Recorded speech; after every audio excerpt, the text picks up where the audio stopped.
Greetings and welcome to LA Quill. Today we're diving into Chapter 10 of Arianna's tale. Arianna was incredibly sore. Her back and her thighs were burning, and her buttocks had long since fallen asleep. She'd never even ridden a horse before, not even for a short pleasure jaunt, never mind for 2 days straight. At least today she wasn't tied to the horse and could adjust her position if she needed to. Yesterday, after they had left the village, the small group hadn't stopped.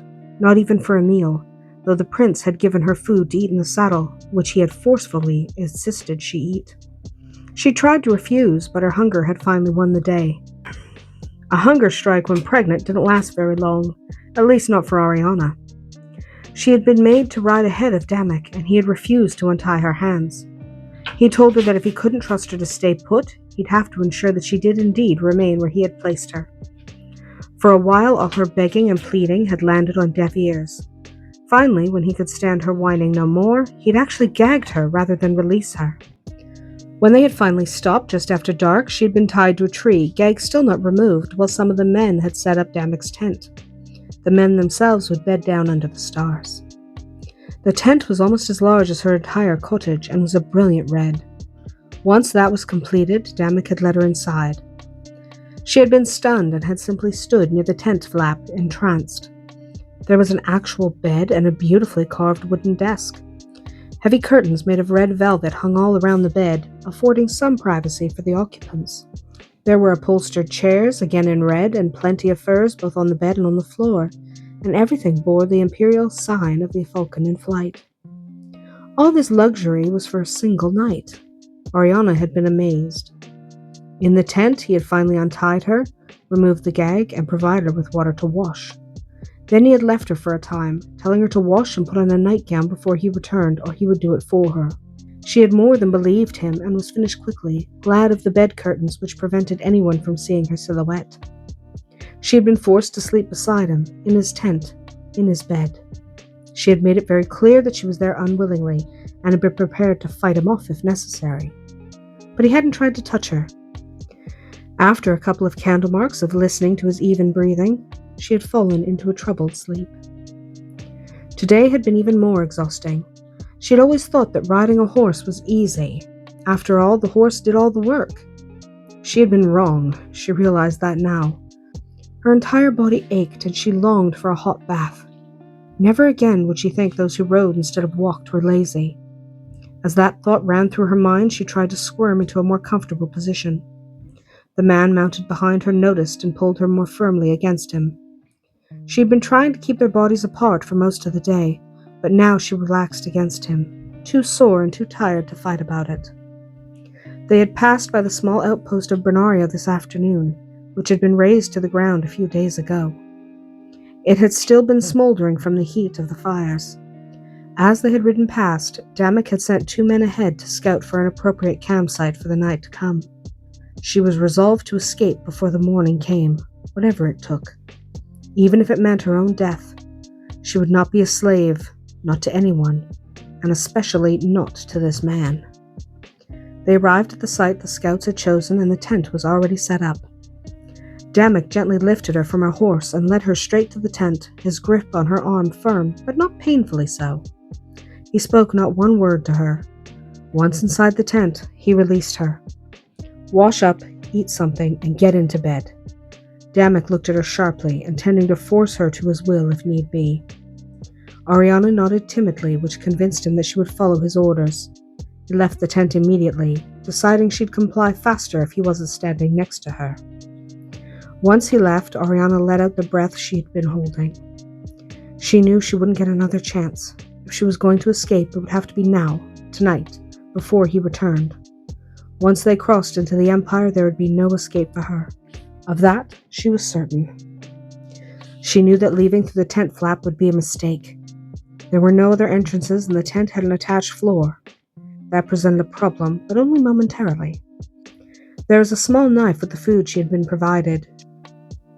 Careful not to make any noise, she made a slit in the back of the tent and realized for the first time it was made of silk. Well, she thought, he's not just a tyrant, a rapist, and a murderer. He's also an indulgent fop. That made her feel better, but she didn't know why. Deciding to keep the knife with her just in case she needed a weapon, Arianna slipped out into the night. No one saw her because no one was behind the tent. Lucky for her, they had camped within the forest that covered almost half the Republic. She would have cover while she ran if only she could make it out of camp. It proved easier than expected.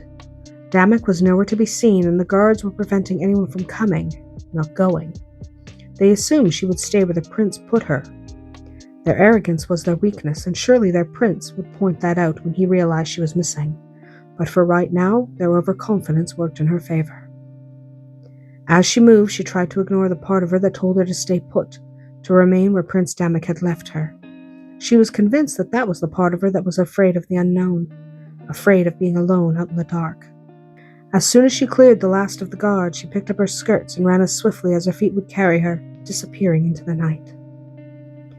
Damek entered the tent and knew immediately that she wasn't there. Her packs were untouched, the wash water was exactly where it had been when he had left the tent, and he couldn't sense her presence. He saw the slit in his campaign tent and felt rage building up inside him. He saw red and knew that he would kill her when he caught her. Stalking out of the tent, he grabbed his horse and mounted, without either saddle or bridle. Spyro was trained well enough that he really needed no equipment. The men were startled into action and made to follow him. "Stay!" he barked. They immediately obeyed. He rode out of camp, knowing she would head away from the ice shelf in a futile attempt to evade him. He didn't need his men to hunt down one small girl. Damek was an accomplished mage. Finding one girl in the forest should prove a simple matter for one such as he. He slowed his mount and concentrated. He let one part of his consciousness take the form of a falcon, and he sent it soaring above the woods, keeping the other parts of himself firmly in his body. Using mage sight, he could actually see her trail, a faint line of heat left by her body as she ran past. He guided his horse in the same direction, urging the stallion to a full gallop despite the trees. His mount was well trained and knew how to run through thick cover without losing his rider. His spirit self still soaring above, he saw her running and knew the moment she heard the hooves of his horse. She changed direction abruptly, heading toward the mountains. He saw her drop something, but she didn't even try to come back for it, which only proved how determined she was to escape him. Probably assumes that I can't follow her onto the loose rocks because of the horse, he thought, growing more furious with each passing moment. She was partially right. Spyro couldn't follow or he'd risk breaking a leg on the loose shale. Damek, however, suffered no such limitations. He dismounted before the horse came to a full stop and raced after her. He no longer needed to track her using his mage power since he could see her running ahead of him even in the gloom of the night. He called his spirit self back from its flight as he ran. He was upon her in moments, his longer legs carrying him across the ground so much faster than hers, but Arianna was desperate. She struggled, managing to kick at his groin. He deflected the blow at the last moment, but his distraction allowed her to flee his grasp. She ran toward the narrow ledge ahead of her, frantic and fearful and having nowhere else to go if she had any hope of evading him. She had dropped her knife among the loose rocks, which meant she had no way to defend herself. Running was her only option. Looking back to see how close he was, she lost her footing and would have tumbled, probably to her death, if Damek hadn't grabbed her just as she started to fall. Arianna continued to struggle, not ready to give in to him, terrified of what he would do to her. He was enraged and not willing to put up with her antics. He slapped her across the cheek, hard enough to stun her for a moment, but not hard enough to leave a mark. In that moment, he didn't care that she was pregnant. He came very near to killing her with the rage that was filling him. He dragged her back to his stallion and threw her onto Spyro. He mounted behind her, saying nothing. Damek wasn't sure he trusted himself not to throttle her if he opened his mouth. He felt her shaking in fear, and it gave him a cruel sense of satisfaction. She should be afraid, he thought, snarling silently. He was holding onto his anger by a thread, and one word from her would have caused him to snap. She seemed to sense this, and they rode in absolute silence. As soon as they reached the camp, he turned his horse over to one of the men. He then practically dragged her into his tent, ignoring her sudden squeal of indignation.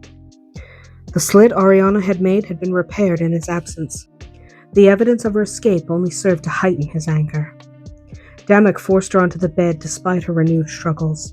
He tore off her clothes, ignoring her high-pitched shrieks of protest, her struggles, and her attempts to bite him.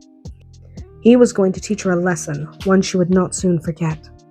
He reminded himself that she was pregnant and that he really couldn't beat her senseless, though he desperately wanted to. He straddled her naked body, holding her down, not with magic this time, but with his bare hands. Arianna was certain he intended to rape her again, and her fear only intensified at the look in his eyes.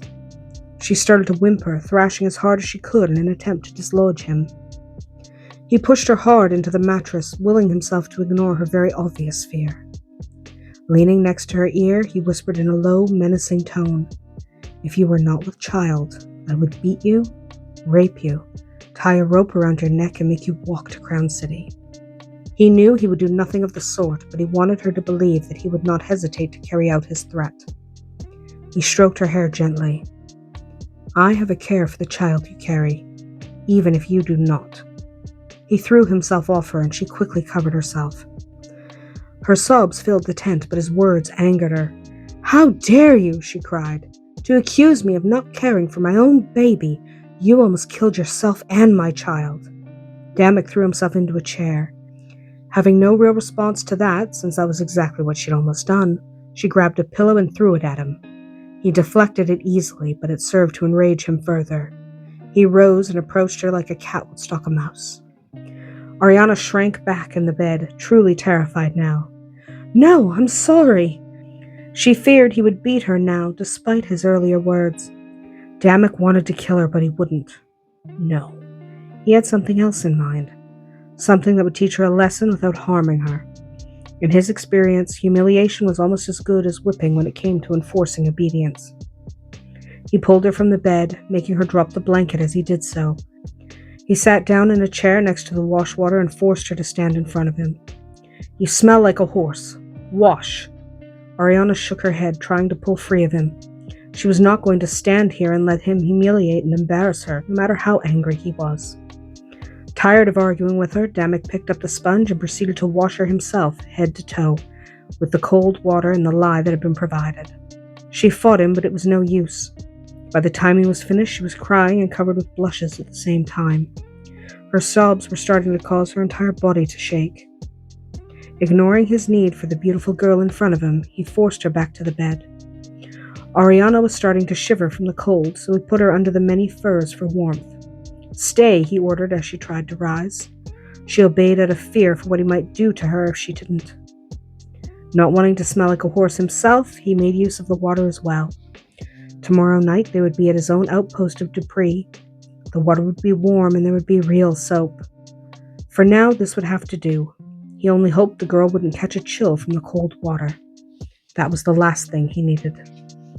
Damek turned back to the bed, as naked as she, and climbed in beside her. She tried to run, but he pulled her back by her hair. He forced her to lie facing him, pressing her body into his. He enjoyed how uncomfortable he was making her.